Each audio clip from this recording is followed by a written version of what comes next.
¿Cuántas veces nos dedicamos a seguir una dieta sin percatarnos si es equilibrada para nuestro cerebro y si los alimentos que consumimos son los que realmente necesita este órgano vital? Según la profesora de psicobiología, Rosa Arévalo, los alimentos procesados confunden al cerebro por su capacidad adictiva y en realidad ocasionan un mayor envejecimiento cerebral. Hay otro tipo de alimentos más sanos y sin procesar que revierten el envejecimiento cerebral e incluso favorecen la creación de neuronas. Hay que saber que distinguir cuando el cerebro nos engaña a la hora de consumir determinados productos que nos resultan más placenteros, porque en el caso del azúcar llega a desarrollar conductas adictivas. Pues este asunto nos va a hablar esta mañana precisamente Rosa Arévalo, que es profesora de psicobiología de la Universidad de La Laguna y también es doctora en neurociencia. Rosa Arévalo, ¿qué tal? Muy buenos días. Buenos días, ¿qué tal? Buenos días. Bueno, ¿por qué el cerebro nos manda a comer esos productos que realmente o esos alimentos que no necesita? Bueno, por una razón muy sencilla, y es porque estamos adaptados para distinguir y para que nos guste esos sabores dulces, ¿no? Nuestro cerebro está preparado para distinguir una fruta madura de una fruta verde. La fruta madura tiene más azúcares que la verde y además con estos azúcares nos proporciona más cantidad de energía, ¿eh? Nuestra especie se ha construido filogenéticamente así, aprendiendo a distinguir aquellos alimentos más energéticos y por lo tanto más adaptativos. Lo que pasa es que hemos aprendido por nuestro desarrollo cultural a extraer esos azúcares de los alimentos y a utilizarlos en unas cantidades para las que no estamos preparados. Y estos azúcares estimulan nuestros centros de placer, de la misma manera que lo hacían cuando tomábamos la fruta madura, pero estimulan estos centros de placer de una manera muy intensa, ¿sí? Y tan intensa como lo hacen las drogas. ¿Es decir, el azúcar puede llegar a ser tan adictivo como una droga? Puede ser tan adictivo. De hecho, la adicción al azúcar se está comparando con la adicción a la cocaína. Sí. ¿Y cómo le decimos basta? O sea, ¿cómo decimos por aquí no? ¿Y qué dieta es la que debemos seguir? Hay que combatir esa adicción y hay que combatirla pasando por un síndrome de abstinencia, como pasa con cualquier adicción. Vaya. Claro, nos tenemos que ir adaptando poco a poco a deshacernos de esos procesos adictivos que nos han enganchado al azúcar y que muchas veces de una manera inconsciente nos hacen elegir esos alimentos, nos hacen buscarlo una vez y otra vez, ¿no? Primero hay que saberlo y después elegir conscientemente aquello que queremos comer, para no hacernos daño o para hacernos daño. Cualquiera puede optar por lo que desea, ¿no? Bueno, sin embargo, solemos escuchar mucho, Rosa, que el cerebro necesita azúcar para funcionar. ¿Qué azúcar es la que necesita realmente? ¿Qué cantidad de azúcar para que lo llevemos? Esa es una pregunta muy interesante, porque el cerebro necesita la misma azúcar que nos hace adictos. Vaya, la misma. Exactamente la misma. Pero en su justa medida, me imagino. Claro, la diferencia está en cómo ese azúcar entra y llega a nuestro cuerpo. Si nosotros tomamos lo que llamamos azúcares de asimilación rápida, como el azúcar que consumimos en los pasteles para endulzar un café, ese tipo de azúcar rápido, que nosotros llamamos rápido, ese azúcar hace que en nuestro organismo se desaten una serie de procesos metabólicos que impiden que ese azúcar llegue al cerebro en las cantidades adecuadas. De forma que, paradójicamente, el consumo de esos azúcares nos conducen a un cerebro hipoglucémico y falto de energía, en el que muchos procesos empiezan a ser deficientes. Mientras que otro tipo de azúcares, de asimilación más lenta, permiten que ese azúcar se distribuya por todo el cuerpo, incluido el cerebro. Pero, ¿y en qué alimentos, para traducirlo, en qué alimentos lo encontramos en el día a día? Sí, en el día a día los azúcares beneficiosos, que no nos producen adicción, son los azúcares contenidos en la fruta, en los cereales integrales, en pastas integrales, este tipo de azúcares. En otros alimentos, como por ejemplo las judías, los garbanzos, las lentejas, también tienen azúcares de asimilación lenta que son muy interesantes. Y los azúcares de asimilación rápida son los azúcares que hemos extraído nosotros.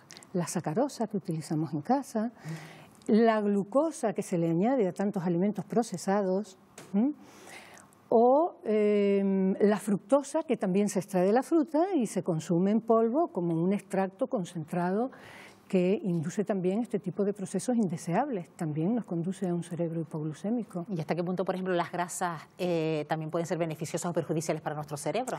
Las grasas son muy saciantes.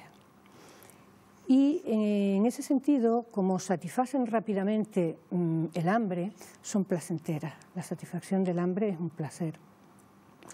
el consumo de grasas en exceso también puede ser adictiva, en el sentido de que como sacias rápidamente el hambre, obtienes rápidamente una sensación de placer, tiendes a consumir alimentos grasos con más frecuencia de lo debido.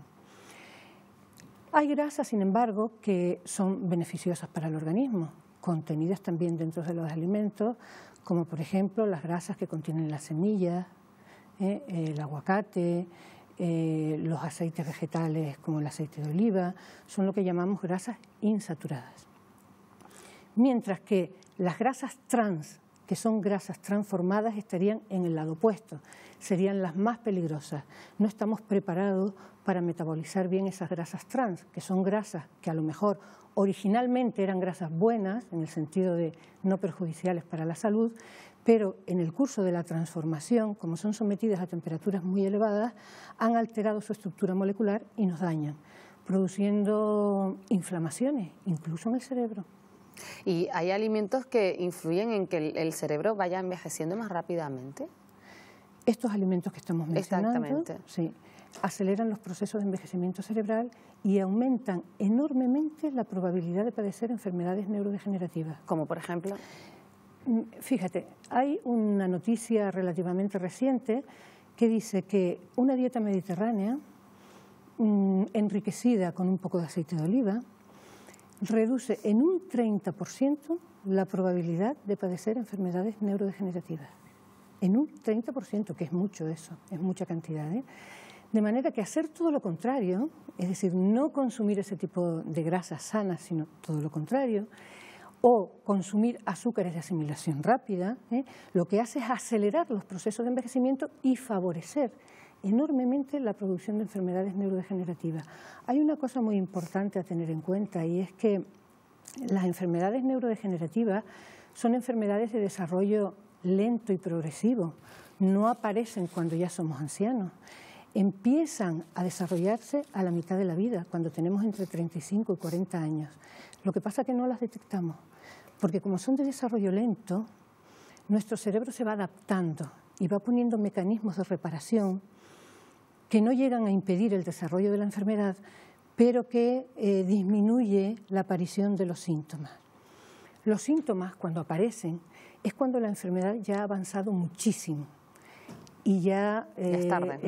Sí, ya es tarde. En estos años de desarrollo progresivo de la enfermedad, a partir de los 35 o 40 años, todo lo que hagamos, en el buen sentido, favorece el retraso de la aparición de la enfermedad neurodegenerativa y puede recuperar el daño que hasta ese momento ha experimentado el cerebro. ¿Y qué hay de la producción de neuronas? Porque siempre hemos escuchado que cuando una neurona se muere no se sustituye por otra. Bueno, una neurona se muere y puede no ser sustituida por otra. Eso es una cosa que puede ocurrir en ciertas áreas cerebrales. Pero luego hay otras áreas cerebrales en las que las neuronas se están produciendo continuamente, durante toda nuestra vida. Eso se sabe desde finales del siglo XX y principios del XXI, ¿no? Cuando se dispuso de las técnicas adecuadas para investigarlo, para descubrirlo. Estas neuronas que se están produciendo tienen que ver con los procesos cognitivos. Cuando producimos neuronas, aprendemos mejor, memorizamos mejor. Y nuestro estilo de vida puede favorecer la producción de estas neuronas o no, depende de lo que hagamos. Pero también puede favorecer el hecho de que estas neuronas nuevas sobrevivan o no. De manera que es una cuestión muy interesante esta. De nuevo, la alimentación puede tan tener interesante, una Rosa, acción decisiva. que esto nos daría para muchos programas. El estudio del cerebro, que en los últimos años pues, ha tenido una relevancia bastante importante. Rosa Arévalo, gracias por habernos acompañado esta mañana. Muchas buenos gracias días. Muchas gracias. Adiós, Buenos días. Buenos días. Buenos días.